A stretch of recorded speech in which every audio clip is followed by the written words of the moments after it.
Oh, fun you're here. It is Wednesday, January the 3rd. Here's what we have for you this morning. A new poll says a large number of hospital workers dread going into work. We'll check in with Simone Gavros, who has those numbers.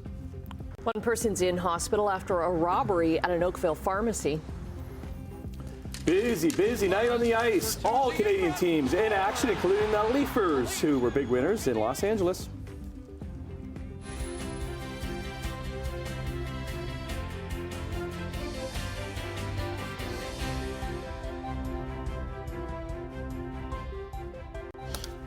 In here on this Wednesday morning. Hello, Annette. Hello. Hello, Brian Wood. Good morning. Good morning. Are we more back on a regular schedule now? You know, sometimes, actually, I feel pretty good today, but sometimes, a second day, I know Live Eye Luke was saying this when he came in, the second day is even tougher, but I don't know, I'm pretty chipper. I think I'm good. Pretty good. Yeah. I'm pretty good. We'll see how the show goes. We'll soon knock that out of you. Be back here in half an hour. Look forward to it. Just what you got for us today, Brian? Well, I got a cloudy sky again today. And when are we seeing some sun? Tomorrow we should see some sun. However, with that sun, we have to put up with some chillier temperatures, so the cold front will go through later. What we're having this morning is we're having some light snow flurry activity. There's even a chance of some freezing drizzle this morning, so be really careful on the roads. The roads could be really slick. Our temperature right now, we're sitting at -1 with a wind chill of -4, so it's not really cold. It's chilly. There's a bit of a breeze, not like there was yesterday morning, but yeah, we're going to see some flurries on and off this morning. Chance of flurries overnight as the cold front goes through. And then tomorrow the skies will start to clear, but it's going to be a lot colder tomorrow. We'll have wind chill values anywhere from -12 in the morning to -7 during the afternoon, so a lot chillier. We'll talk about that in a few minutes. Let's talk traffic. Traffic this week should be fairly light. Not a lot of people are back. Well, some people are, but some aren't. Looking at the 403 and Waterdown Road, not a lot to see there. Looks pretty good. Same with our MTO traffic cameras. We'll show you a few. Nikola Tesla Boulevard, Toronto bound towards us here. We'll look at the other side of the Skyway. This is the North Shore Boulevard camera looking back Toronto bound lanes towards us, and now looking at Appleby Line. Both sides, both directions doing fine. No problems at the moment. We'll keep you covered this morning, though. We'll look at weather and traffic in a few minutes. Right now, the news. Okay, let's get into it because a new healthcare poll from Nanos Research, they suggest that hospital staffing crisis will worsen without course correction by the provincial government. Let's bring in Simone Gavros, that is, who joins us live from Hamilton General Hospital with more on the findings here in the city and around the region. Good morning, Simone. Hi, good morning, Tim. Well, right now the poll says that 44% of hospital workers here in Hamilton are dreading going into work, and the same number goes for people who are thinking about even leaving their jobs. Now, that number sits at 41% provincially, and this poll was done by Nano Research on behalf of CUPE's Ontario Council of Hospital Unions. Now, more than 750 hospital workers participated in the survey, and they were asked about their confidence in the Ontario government's plan to improve public health care, their satisfaction with working conditions, and the negative impacts on their mental health. The union says that this paints a worrying picture on how the staffing crisis will impact patient care. Now, Hamilton Health Sciences hospitals are facing capacity challenges as it is, with Hamilton General Hospital at 102%, Juravinsky Hospital at 104%, and West Lincoln Memorial Hospital at 110%. And those numbers are as of December 28. Now, the union will be sharing their findings and making recommendations on some solutions that they're wanting to see from the government, and that is happening later today. So we'll bring you those findings once they come out. But for now, Annette, I'll send things over to you. Thank you, Simone. Halton police this morning are looking for two suspects after an Oakville pharmacy was robbed at knife point. It happened at the Abbeywood pharmacy around 5 yesterday afternoon. Police say two suspects showed a knife during the robbery and one stabbed a female customer. She was taken to hospital with minor injuries. The suspects drove off towards Third Line and Abbeywood Drive. Anyone with dash cam footage of that area is asked to contact Halton Police. Emergency crews, they responded to a fire at an encampment in Hamilton's Woodlands Park yesterday. Dozens of firefighters responded to the Barton Street East Park. This happened around 5:45.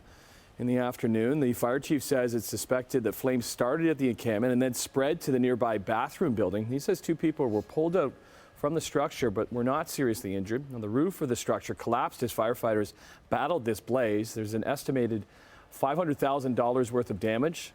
Fire marshal's office are investigating. City of Hamilton says it is finally finished moving all 16,000 tons of sewage waste from Shadoke Creek to an off-site landfill. It has been 4 years since the city admitted that 24 billion liters of untreated wastewater had leaked into the creek. It took about 300 truckloads to move the sediment from CHCH Park to Twin Creeks landfill in Watford. That's near London. The project was completed a day before the Ministry of the Environment's December 31st deadline. The city says it's hoping to reopen CHCH Park by the summer. Well, the City of Hamilton has revealed new details about their plan to build a fire and police station in Waterdown. Hamilton plans to build a new $28 million station at Parkside Drive and Highway 6. Currently, there are 8 police officers assigned to the Waterdown area, but that's going to jump to 80 personnel with the new building. There will also be 2 new fire trucks. The area's city councilor welcomes the change. In a significant way, it's going to mean that Waterdown, Ward 15, east of Highway 6, is finally moving to be truly integrated into this great, beloved city of Hamilton. Yeah, so the city hopes that the new station will be open in 2026. We hope so, too, because it'll be very close to us. Well, an update to a story that CHCH News brought you last week about 4 puppies that were abandoned along the Niagara River. They've been under the care of the Niagara SPCA, and they're doing better. The Shar-Pei puppies, which have been named Angus, Moo, Milkshake, and Beefy, are believed to be between 3 and 6 weeks old. Although they're doing better now, the Niagara SPCA says the dogs were in really rough condition when they were dumped. And unfortunately, the shelter says that is not an uncommon situation. We don't sit in judgment. People's circumstances change. Sometimes you can't afford a vet bill, or your circumstances change where you just can't afford to own an animal. You bring it to your local shelter. Again, that's what we're here for.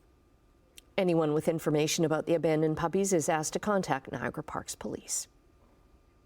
Well, on a new episode of Newsmakers, Louis Butko was joined by longtime Hamilton sports reporter Steve Milton days after he published his final column in the Spec. Steve talks about his nearly 40-year career, and he looks ahead to what's next.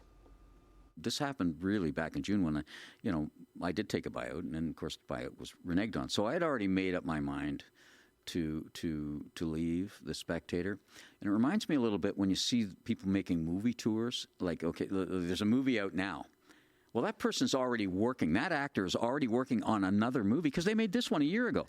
Well, now I'm explaining to people a lot of things that I haven't thought about for some time because I've already made that decision. Well, first thing in the decision, with the help of both my children, really strongly, was this is a new chance of some things. I didn't want to leave Spec. I don't want to leave Spec. I think it's great. I love the place. I hope only the best. It needs to survive for this city, and it needs to survive for the sake of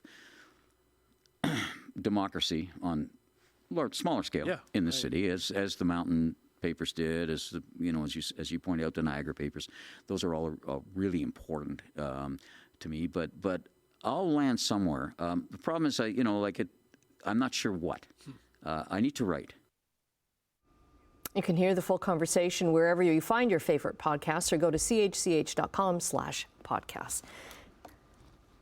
Well, congrats to Milty on a fabulous career at the Spec. And we're actually going to hear from him again later in the show because he has always been a staunch supporter of women's sports. And he talks about what it meant to see women's hockey and the PWHL kick off on Monday. We'll get to the game last night in the PWHL, but after only one game in the NHL on New Year's Day, there was 13 last night, which included the Maple Leafs kicking off a West Coast trip in La La Land, meaning the puck drops after my bedtime. Here's Tavares for Tuesday in front, scores! The Leafs have broken the ice. It was after your Betty time. You missed William Nylander leading the way, getting the buds on the score sheet in the second as he beat Caledonia's Cam Talbot for his 18th of the year. Toronto trying to Halt to 3-game slides. They would add to that lead a little bit later thanks to Kelly Yarncroke. Right there, 2-0, and Willie would put it away with an empty netter for his second of the game late in the third. Leafs win it 3-0. Martin Jones gets his second shutout of the season with 31 saves. Can be interesting to see if he gets the start again tonight in Anaheim, or if 22-year-old rookie Dennis Hildeby gets his first NHL start. A big night for Connor McDavid and the Oilers in Edmonton. The best player in the world showed why once again, putting up 5 points in a 5-2 win over Philadelphia last night. He had a goal and 4 assists, which included this assist right here on a Zach Hyman goal. And that was his 900th point in only 602 games, becoming the 5th fastest to ever reach that mark. Any guesses? Yeah, Gretzky, yeah, Lemieux, Mike Bossy, Peter Stastny, the only ones faster. Oilers, they win a 6th straight game. Skirts around, tries to find a lane, drops it back. Front of the net, shoots to work, she scores! Yeah, we check in the PWHL, where in Ottawa, a record crowd witnessed the first overtime game of the new Women's League. Montreal's Anne-Sophie Petez scored the OT winner to lift them over the Ottawa squad 3-2 in a spirited affair in front of 8,318, which is the most ever to witness a women's professional hockey game. Great start for the new league. We'll talk lots more about it coming up in Sportsline at 7. 20 seconds to go in the third. Fremont works in. Drops it back to Beher. And now Stamkos shot scores! Goal. Shocker from Sweden as Canada's out of the World Junior Tourney because of that goal by Czechia with only 11 seconds left in the third that bounced in off of Canada's Oliver Bonk and propelled the Czechs to the upset 3-2 win and sent shockwaves throughout the arena and across Canada. Red and White will not be three-peating in the annual holiday tourney. They head home finishing 5th. Czechia plays Sweden while the U.S. will play Finland in the semifinals. SGA, man, that change of speed is impossible to stop. Yeah, SGA is impossible to stop. Biggest game of the night in the NBA came from OKC, where Hamilton Shea Gilgeous-Alexander kept his amazing play going.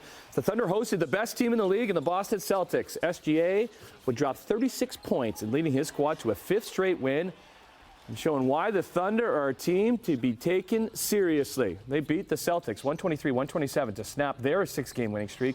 OKC are just a game behind Minnesota for top spot in the West, thanks in large part to their MVP candidate. 12 minutes after 6 o'clock, third morning of January. It's a Wednesday here. Let's get you going into traffic this morning, if you have to. Looking at the 403 and Waterdown Road, nothing has really changed there, and it's pretty light generally all around the Hamilton area on the major routes. No problems in town. To our MTO traffic cameras, we'll start in St. Catharines, QEW and Welland, all looking fine. You can see the Garden City Skyway way in the distance there, so nothing there. Nikola Tesla still looks good. Here's the QEW 403 junction. So Toronto-bound lanes coming out of Hamilton heading towards us. Nothing in Oakville east of Royal Windsor. 427 Gardner QEW combination. Really light so far today. So no problems on the roads, except keep in mind we're getting some drizzle, some light flurry activity at the moment. Here's our temperature right now. Temperature has just bumped up a degree, and we'll take that. 0 is the temperature. A little bit of a breeze right now, southwest of 13, makes it feel like -5. The humidity is right up there, so chance of some greasy roads with that light flurry activity, and some freezing drizzle is possible this morning. So air quality for the day today, nothing to worry about. Low risk category for both morning and for afternoon. We've had some flurry activity there. You can see the light blue is the flurry, but the pink in there is some freezing drizzle. So it has been around us for the overnight, but just a little bit of light drizzle this morning coming in for me anyhow. Looking at that weak cold front to a trough of low pressure going by us, and then the ridge of high is going to give us some sunshine for tomorrow and for Friday as well. So it looks better, but it's going to feel a lot colder as we get a more northerly flow. Today we'll have a southwesterly flow. Today's temperatures anywhere from 2 to 3 degrees. Now we got to 0 yesterday. We struggled yesterday, but today 1, 2, and 3, depending on where you are, with some light flurries this morning. Tonight we'll get some flurries. Temperatures a fair bit chillier, -4 to -6 degrees. Mainly cloudy skies, a little bit chillier for Guelph and Kitchener. Brantford could get a couple of centimeters of snow. And then tomorrow, a lot chillier, -2 to -3 degrees for the Horseshoe. But we will see some sunshine as the day progresses. It'll be mainly sunny to a mix of sun and clouds. But the winds are going to make it feel like -7, and that's even in the afternoon. So it'll be a lot chillier day tomorrow, but at least we'll see sun. No sun this morning. Well, it's not up a long time yet. But when I say mild on that, I mean that's way above seasonal for an overnight low. We figure we should be around -9 for an overnight low this time of year, and we're sitting at 0 right now with some light flurries. We'll look at the long-range forecast coming up. Annette, Tim. Okay, thanks very much. Off and running on your Wednesday morning. When we come back into business news, and the Canadian Chamber of Commerce says Canada needs to make sure its trade relationships with the U.S. is rock solid. We'll tell you what's putting on the pressure. Got some numbers for you here. Canadian dollar down 5 basis points on this Wednesday morning at 75.01 cents U.S. Gold down over $10, 2062.80 an ounce. Crude oil down 28 cents, just over $70 a barrel. Off to Europe we go. Hey, Europe. Markets are down, though, in London, Frankfurt, and Paris. In Asia, markets are still closed in Tokyo, but they're down in Hong Kong, up in Shanghai. Checking North American markets yesterday, the TSX dropped 86 points, the Dow picked up 26, and the Nasdaq, a big drop, 245 points. All right, glad you're here on this Wednesday morning. Let's get into some business news. And the Chamber of Commerce is asking the federal government to start a charm offensive south of the border. With the turbulent presidential election looming later this year, the Chamber says Canada needs to ensure its trade interests with the U.S. are well established now. The Chamber is pushing for an outreach campaign by the federal, provincial, and municipal governments to protect cross-border trade and ensure a future deal is struck. Officials are set to review the Canada-United States-Mexico agreement in 2026. An outbreak of avian flu is hitting Northern California, where an estimated 3 million birds have already been euthanized. The first outbreaks in Sonoma County were detected last month, and about 250,000 birds were put down. Producers say it's likely already impacting the local market, with shortages of eggs seen in some California grocery stores. The state's Poultry Federation says producers are taking extra measures to protect their birds, and they're warning backyard producers to also take extra precautions. That includes making sure they wear clean clothes every time they tend to their flock. Now, Canada has had its own struggles with bird flu this year, with millions of birds culled in BC and Alberta. And with the change in weather, it's expected that a lot of migratory birds brought the flu south. Canada's 100 highest paid CEOs, they broke records with their compensation in 2022, earning 246 times more than the average Canadian worker. This is according to a new report. So the report from the Canadian Centre for Policy Alternatives found that CEOs were paid an average of $14.9 million in 2022. That's more than $7,000 an hour. Now in 2022, the average worker saw their pay increase by 3%. Well, the average CEO's pay rose 4.4%. Meanwhile, prices went up 6.8%. According to the report, Restaurant Brands International Chairman Patrick Doyle topped the list. The company owns Tim Hortons, among others. Doyle reportedly made more than $151 million in 2022.